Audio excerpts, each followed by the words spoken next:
When you partner with Axon, you immediately gain access to a full range of products and solutions designed to meet the complex needs of today's grower. We carry all major brands and sizes of tires and wheels. We specialize in large diameter wheels for large equipment. We have one of the largest OEM replacement wheel inventories in North America. Known for extreme flotation setups, duals, and triples, we have wheels for all makes and models of tractors, sprayers, combines, and grain carts. If we don't have the wheel in stock, we'll custom build, sandblast, and paint in-house. There isn't a more vast inventory in North America dedicated to helping dealers move more iron. With facilities on the West Coast and in the heart of the Midwest, leverage our 230,000 square feet of indoor inventory to solve any problem a grower may have. Move more iron with Axon.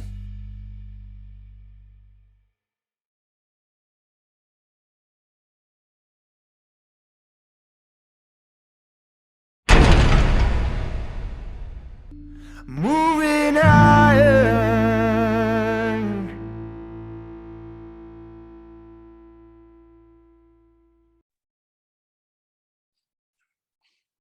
Hello and welcome to Moving Iron Podcast. This Moving Iron Podcast is brought to you by Iron Solutions, and Iron Solutions is cool enough to have David Nixon on here. And David, how you doing, man?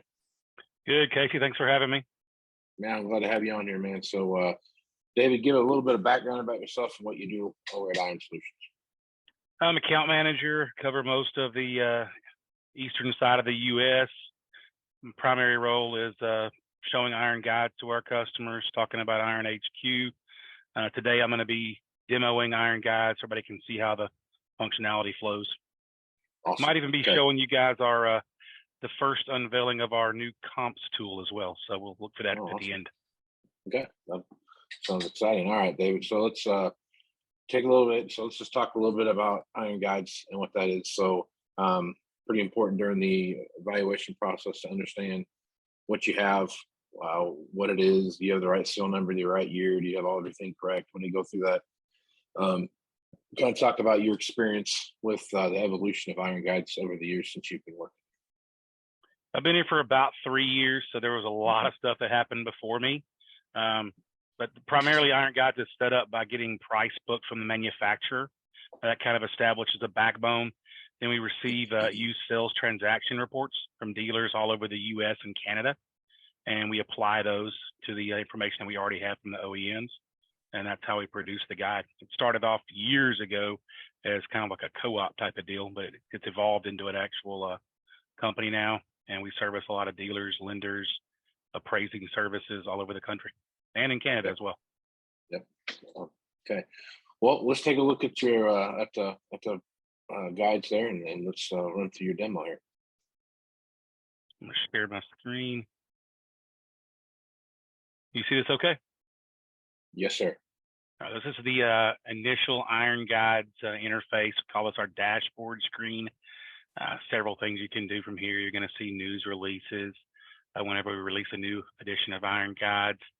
You've got places in here for dealers to report sales transactions to us. We've got some like rental rate kind of stuff and inspection forms you can download in here. All of your saved appraisals are going to be available to you in this section. But we're going to just jump right into doing an appraisal. So if I go to start appraisal here, this is where you find our agriculture and our outdoor power equipment. So we're going to just type in a model that you can type in a model here. I could have gone over and chosen John Deere and tractor if I wanted to, but it's just simpler. Type in as little as possible, see what pops up. The blue and orange IG logo here lets you know that you are subscribed to the guide that has that option in it. You can see here, Deere's, we got a great relationship with them. They provide us serial numbers for most everything. In cases where we don't have a serial number, you can see you'll be an NA here. That does not mean that we don't have that in our system. It just means we don't have serial number data for it. That helps you kind of figure out what year it is. Sometimes you'll see some extra info over here. When you see that, you can click this plus symbol and it'll tell you, most of the time it's like where the serial number is located on the machine, or if there's two 2019 models, it may tell you the difference in the two. Just extra info there. It'll tell you if serial number breaks and stuff. So you got your serial number breaks kind of listed here, but sometimes there'll be two 2019s that it may say, one as a cab and one doesn't or something like that. Okay, I got you. So you're just going to select whatever year you want to look at here. Serial number for us, because where it's located, sometimes people think it might help narrow down criteria. It's really a notes field. Whatever you put here is going to show up on your printout. So for that reason, you can skip it and just kind of move forward with your appraisal if you want. But if you wanted to type something in there, you could. You're going to default to whatever region you happen to already be in when you subscribe to us. I'm in Tennessee, so that's where mine defaults to. It's always going to default to our most recent guide edition. But as a subscriber, you have the ability to choose any guide that this particular product was ever in. So we could go back if we wanted to know what it was worth in the fall of 21, we could do that if we wanted to. But it's always going to default to the most recent. You can see I'm in the Southwest US. We've got currency conversion built in, but it's always going to default to our native currency here. And then we just click look up value and it moves us over to the actual values inside Iron Guides. You can see initially we're going to give you a base value and we give you 5 values to work from. The resale cash is kind of the one that's based on the last 12 months of sales reports. But if you want to know what we use to calculate the different values, just hover over the bold print and it'll tell you. So you got a little description in there. You can put some other information in here if you want to, serial number, stock number, customer info, trade notes, lots of things you could put in there to kind of enhance your experience if you want. This base value, let's talk about that for a second. If I scroll down to specs, when we get the sales reports in, we kind of strip down everything to what we consider to be a base model. And that's kind of like the most frequently sold options or whatever. So this is what we consider to be base level options for this particular machine. And we even give you the last MSRP that we have on file.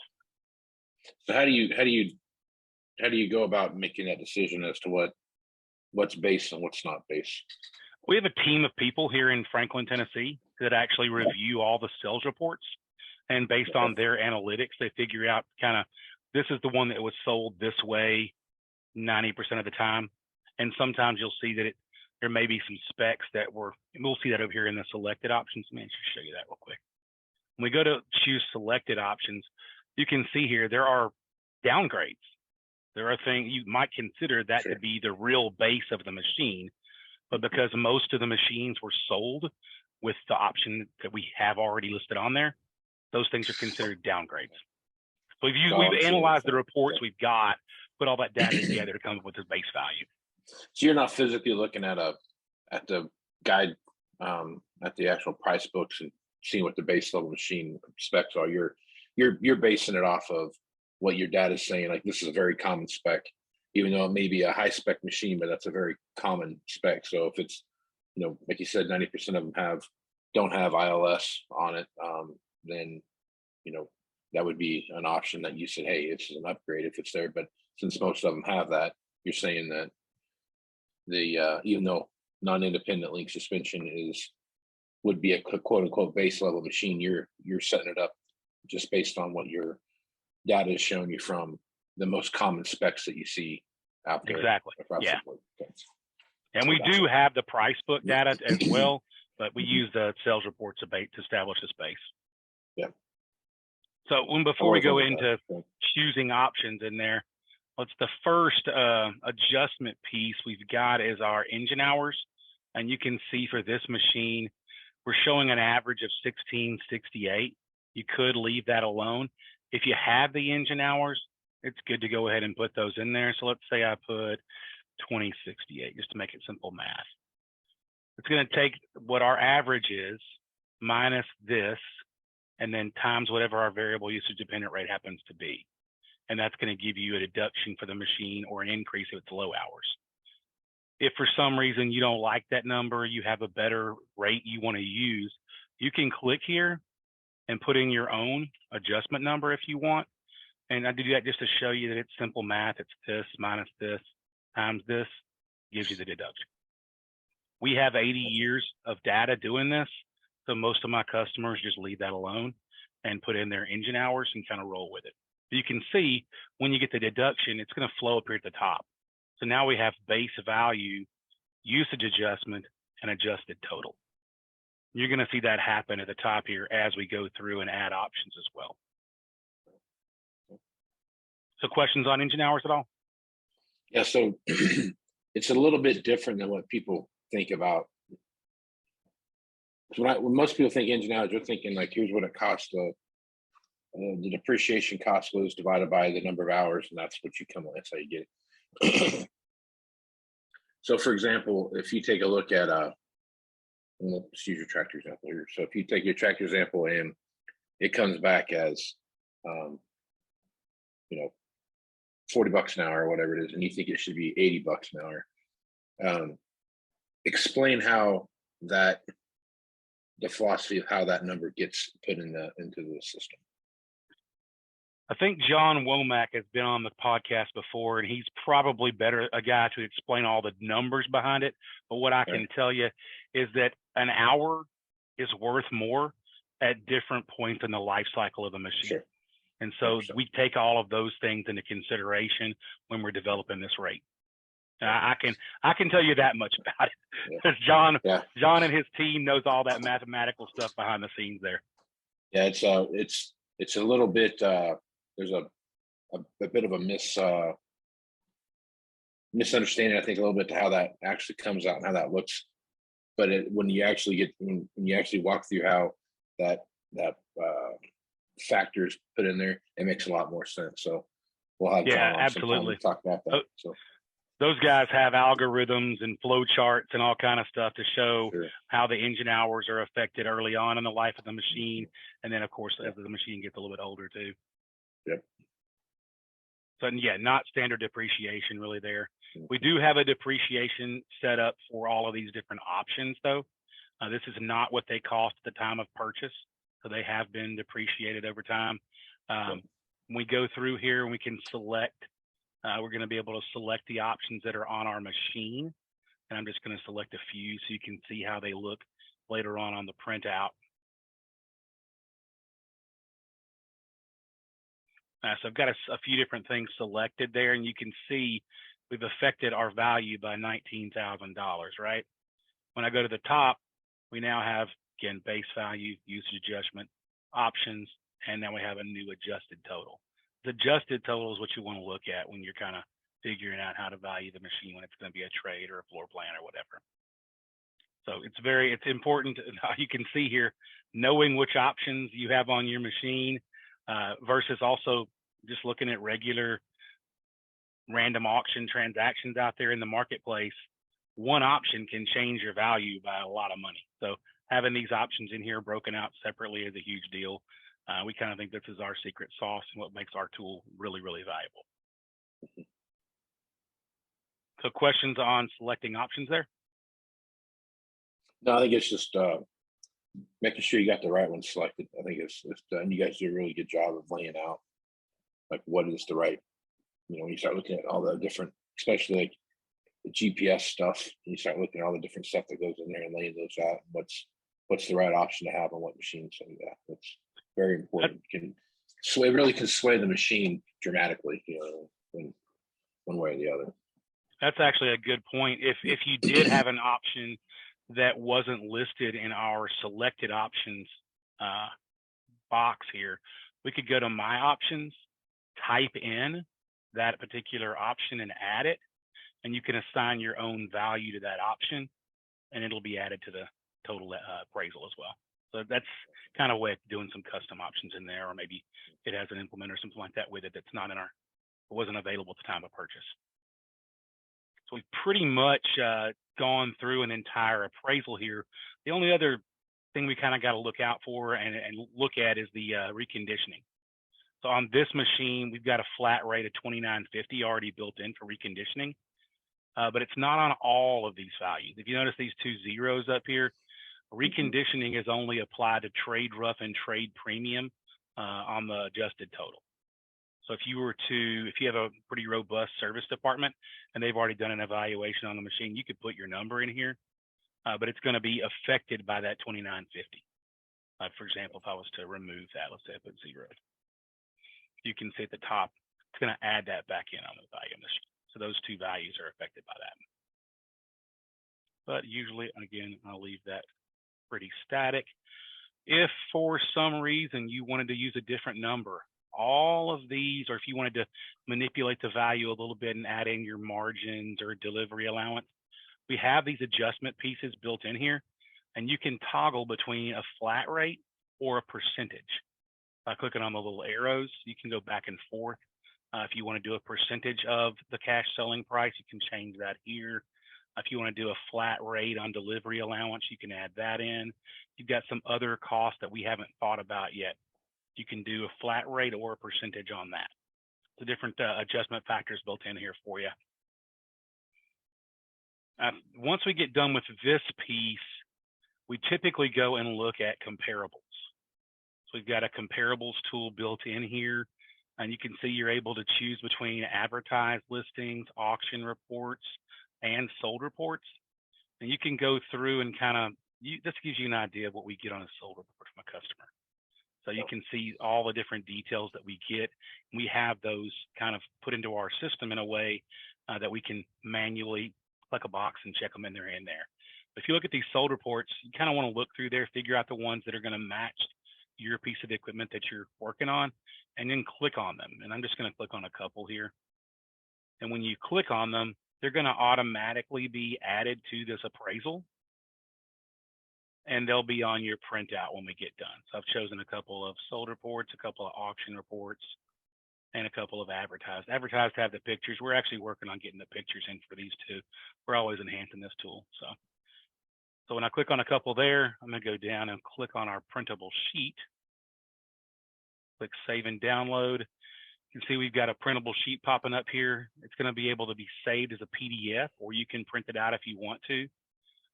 You can see all the values are going to populate across the top. If you did put customer information in, it would show across here. If you'd put a serial number in that first screen we talked about, it would show here. All the different values are going to populate for you. The base level specs are listed here in smaller print. Every option available is going to be listed, but only the ones that I chose are going to be in bold. And those are the only ones that affect the value up here. And then, as I said before, the comparables that we wanted to look at are now a part of this appraisal. So when I save this for my paperwork, I'm always going to have access to that. So questions on the completed appraisal? That's a good way to keep track of how you got what you did. So yeah, so it's a good way to show all your comparables and all the numbers that you used to get there. So it's kind of a static point in time. So if you need to go back and reassess something after 90 days or something like that, you can kind of see where you got the numbers from in the first place and see how much the market's moved since then. So it makes it pretty simple. And you can see here, I haven't done anything special as far as saving this. If I was to go back to my dashboard now, you say changes may not be saved. They're automatically saved for you. So I go back to my dashboard. We're going to go to the saved history, and you'll see this in there. So when I go to my saved appraisals, there's, I guess other people are in here working too. There's the tractor that we just did, and I can revisit that. Let's say a season changed. I can click Edit Current Appraisal, and I can just change some specs. But if the guide edition changed, I can click Get Updated Values, and without inputting any new data at all, and without having to go through the whole process again, I can get the fall value when it comes out or the winter value when it comes out. Saves a lot of steps there. And there's ways that you can, if you have a bunch of different sales reports in here, there's ways to filter them so you can find what you're looking for a little bit easier also. So the more information you put in there, the better it's going to be to find your reports later on. Okay. Now we do have another tool that a lot of people may not know about. So when you're using Iron Guides, we have all the different agriculture and outdoor power equipment pieces that are in here. We get sales reports on a lot of other stuff. We don't throw those sales reports away. We put them over here in a tool called Other Equipment. You just look up other values, and you can type in stuff here. So like, let's see. So we got a John Deere planter here.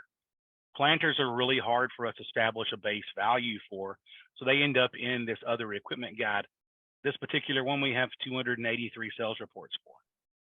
So we can go through here and you can find the criteria that works for whatever piece you're looking at. And when you click on the different ones that match your criteria, the system's going to give you a high, low, and average value automatically. And we have this, you'll see stuff in here like planters, excavators, dozers, all kind of stuff. Yeah. So right there where you have options and there's a toggle button right there. Is that shows the click the one right below it there with the plus sign. Okay, so that gives you all the breakdown of what it has and doesn't have. Again, these are sales reports, so the amount of data you can see. This North Central U.S. this dealer gave us 4 pieces of information, where this one gave us like 30. So this is just what we get on a sales report, and we work through all those sales reports to make sure they're organized and go into our system properly. So can you search that? Like if I wanted to search by Maximerge 5 or ME5 or something like that, is there a way that you can sort by that? Once you're inside a particular piece, I can click on filters, and I have a few different things that I could change here and actually filter my search, since I have so many reports on this particular piece. Sure. I could go by retailer, auction, date range, region, or size, and I can actually choose whatever I want in here and see the certain number of rows, that kind of thing. If you're talking about just searching up here, is that what you're referring to? Well, I'm talking about like a specific spec. So like I can bring around a 12 row 30 inch or something like that. And then if I'm looking for a, electric drive planter or something like that, like an ME5 or something like that, is that spec? So if you scroll down there a little bit back to your specs, it probably won't show up. Well, it might show up like that. So if we do search options text, there's your electric drive, and I can click on that, and it should be showing me that I've got 29 there that have the electric drive. Okay. On. All right. This kind of helps funnel that down a little bit from the specifics. Yeah, and that's all a product of just that team I told you about. The way they enter this data makes it really easy to kind of filter and search things.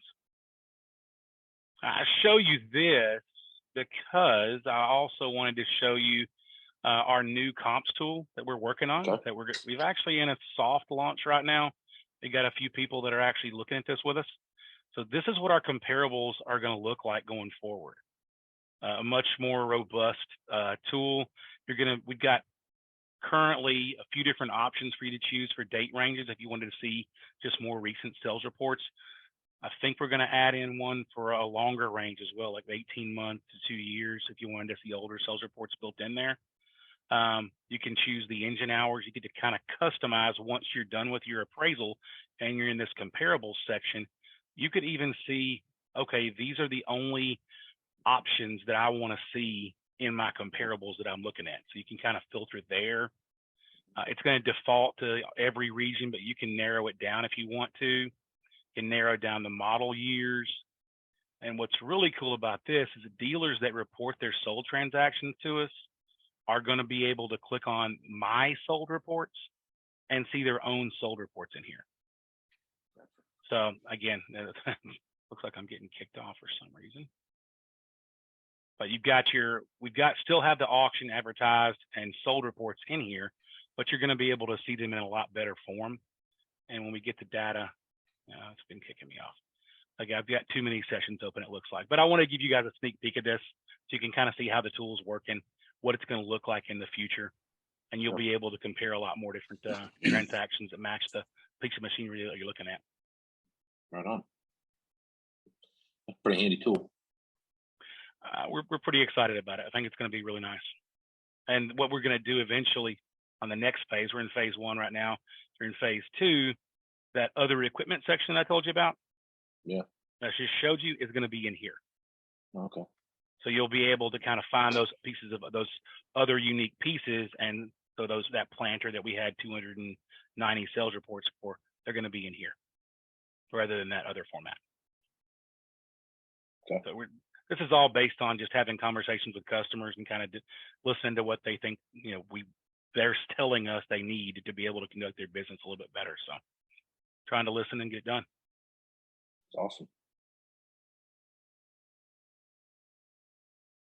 So what other questions can I answer for you? So when you're looking at so auction values right now, you're going to see a pretty active auction season, I think, this year. When you guys are getting auction values, talk a little bit about that, where you get that from, and how do you find that data? We have relationships with various auction houses, but we also have corporate partners that are under our Randall Riley umbrella, Equipment Watch, Sure.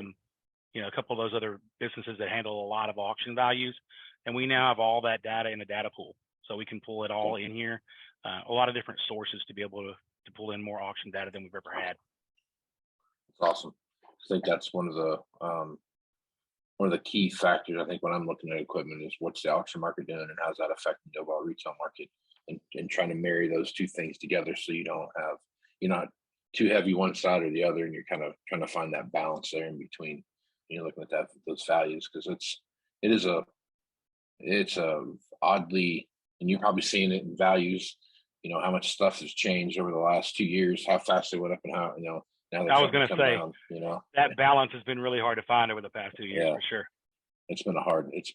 We had a kind of a pretty calm, as far as values go, kind of 4-year run between like 16 and 20.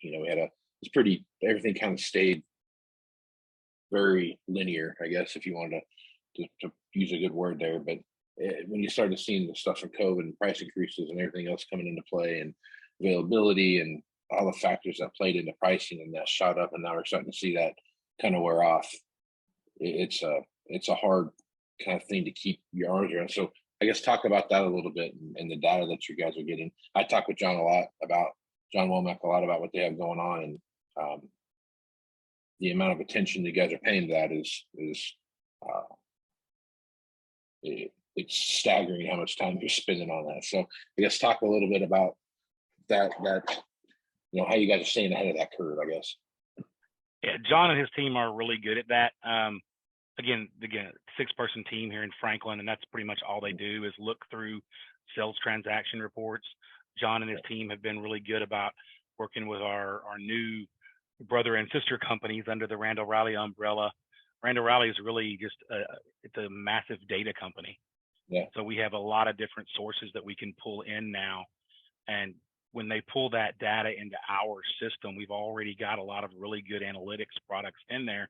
And John and his team are constantly looking at where the trends are going. I know we just made an adjustment to how we calculate or how much we allow the engine hours and separator hours to affect the value, because we realized we were maybe a little bit behind the curve on that. So this latest guide edition, John and his team just adjusted that to make sure it's more in line with what the market looks like. We're always doing stuff like that to help improve the product. Yeah, it's an ever evolving tool too. I mean, just the amount of the different stuff that you're seeing as far as technology. Even, I mean, you start looking at just the technology that's from year to year, and the stuff that's being added onto that, just staying on top of that stuff and moving that stuff forward. So yeah, it's a pretty big undertaking, but you guys seem to be staying ahead of it, and things look like they're really moving along for you. So I guess as you take a look at what you see here, I know you talked about a couple different phases that you're going to look at, but I guess you have a rough date of when this comparable tool will be ready for the public to see on a regular basis? This is ready now. Okay. We're in a soft rollout. We've got a couple different customers that we're kind of releasing this to that are already Iron Guides customers, and allowing them to use this. We want to make sure that it's working properly before we go with a full launch, but we haven't had any issues yet, and we think it looks great. So we're getting some really good feedback on it, and I'm really excited. I've been here for a few years now, but I'm really excited about the direction. We brought in some new talent that really knows this industry a lot, very well, and the things that they're doing to develop Iron Guides and make it a tool is really exciting. That's awesome. Well, David, I think that's a pretty good place to stop there. If people want to reach out to you and get more information about Iron Guides, what's the best way to do that? You can go to ironsolutions.com and pop in a request there. I'm happy to take any calls or emails also. Just David nix@randallriley.com. Pretty simple. But if you put a request in on the website, myself, Tyler, Kirk, our sales team is going to grab it and give you a call. Awesome. That's awesome. Well, David, I appreciate you being on the podcast. Any final thoughts you want to throw out there before we close things down? No, just that I'm excited about the future of Iron Solutions and Iron Guides, and I can't wait to talk to people about it. Awesome, man. That's great. Well, David, I appreciate you being on the podcast, man. Thanks a lot, Casey. All right, man. I'm Casey Seymour with Moving Iron Podcast. Check me on Facebook, Twitter, and Instagram at Moving Iron LLC. Go to LinkedIn at Moving Iron Podcast and check out the video version over on the YouTube channel, which is the Moving Iron Podcast YouTube channel. Go to Moving Iron LLC for MovingIronLLC.com, rather, for everything Moving Iron related. And get all the information for the Moving Iron Summit coming up here in Nashville, Tennessee, September 11th through the 13th. Iron Solutions will be there. They have a booth and they'll have some stuff set up. I don't know if David's going to be there or not, but we'll. I know John Womack and his guys will be there too for sure. So with that, I am Casey Seymour with David Nix. Let's move some iron, folks. Out. Moving iron in the 21st century.